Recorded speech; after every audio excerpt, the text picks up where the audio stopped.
Yo man, it's the Android bro. Hey YouTube, Selection 35 back here, bringing you my review on Endless Runner. I'm sorry, it's running Shadow for the Android and the iOS. Why do people make casual games? In the sense, Endless Runner games. These games are made to relieve our mind from stress.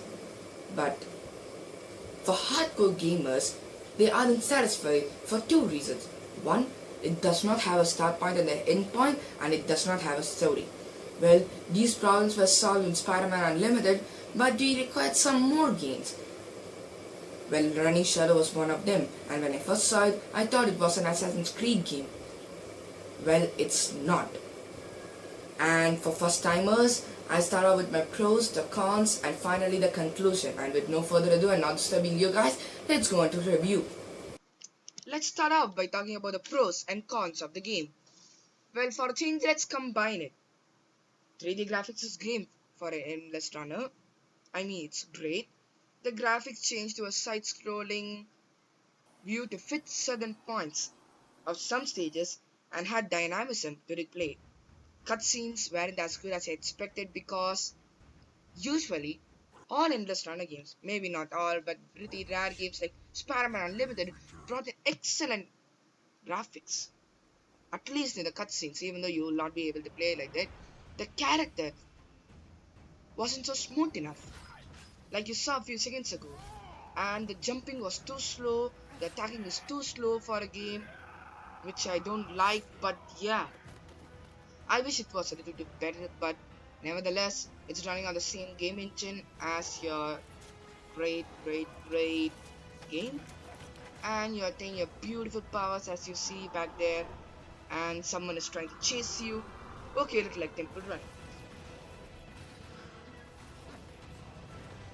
The design of the game is beautiful and acceptable. Bringing a top-notch game, I expected the prices to kill me. And wait a minute, did I see a snake just... What? A snake? Okay, I didn't understand what happened, so no comments, but yeah. Being a top-notch game, I expected a lot of money to be paid maybe, but luckily, this idiot doesn't do that. To be frank, games like Spider-Man Unlimited or Temple Run or Subway Surfers makes you pay up to $100, and without your parental guidance, that's a lot of money. And luckily, this game doesn't have that idiotic problem. Well, you guys can all see that side-scrolling back there, and you're running and you're gonna kill yourself one day eventually. And no Endless Runner is perfect. You know that. Now what? Another problem? Did I see myself not really getting inside the portal but getting inside the wallet? Okay. I thought I could make it as a 2-3 step review, but it's taking a little too long, but no problem. So where was I? Oh yes. No Endless Runner game was perfect. And so is this one. The most great problems which everyone faced was the compatibility issues. Even today, I am unable to play it on my Tab 2, which reduced me to only one experiment. That is on the S4. When I said experiment, I said that whenever I review a game, I take it on 3 categories. 1 on the high-end device, 2 on a low-end, and 3 on a medium-end. Well, it didn't work on my medium-end and my low-end, which didn't make me happy. And sometimes the cutscenes are not there, bringing in idiotic dialogues, which I even faced on Spider-Man Unlimited. And the Assassin's graphics is pretty good, and the loading time is too big. Actually, I cut short at the loading time. The loading time is up to 15 minutes. 15 minutes for a not so pixelated game, but yeah, triangular graphics. Pretty odd, but didn't impress me. I found a lot of lags in the game, which I did not expect from a good game like this. And the shadow. Well, the shadow of the environment is pretty good, but not the shadow of the hero himself. And everyone except the hero aren't so good. So, pretty much conclusion time? Yeah, you're right.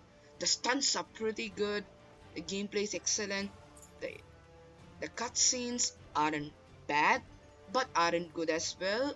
So now it's conclusion time. When I say conclusion, it means it's time for giving up the final score. When I talked around, I forgot to mention a few little things. about the graphics department, I think I did mention that, but yeah, when you saw the character in the first place, he had some triangular parts which did not please me. So nevertheless, I was playing it on my high-end phone and tablet. So yeah, score time, and today's score is a bumper score of 6 out of 10. I said it's a bumper score for one reason, because it's my true reviews time, and you only get. And don't forget to see my other things like my new and improved gameplays, reviews, and then explaining things and blah blah blah. And please don't forget to subscribe to my channel, because I'm your source for gaming in Android and technology.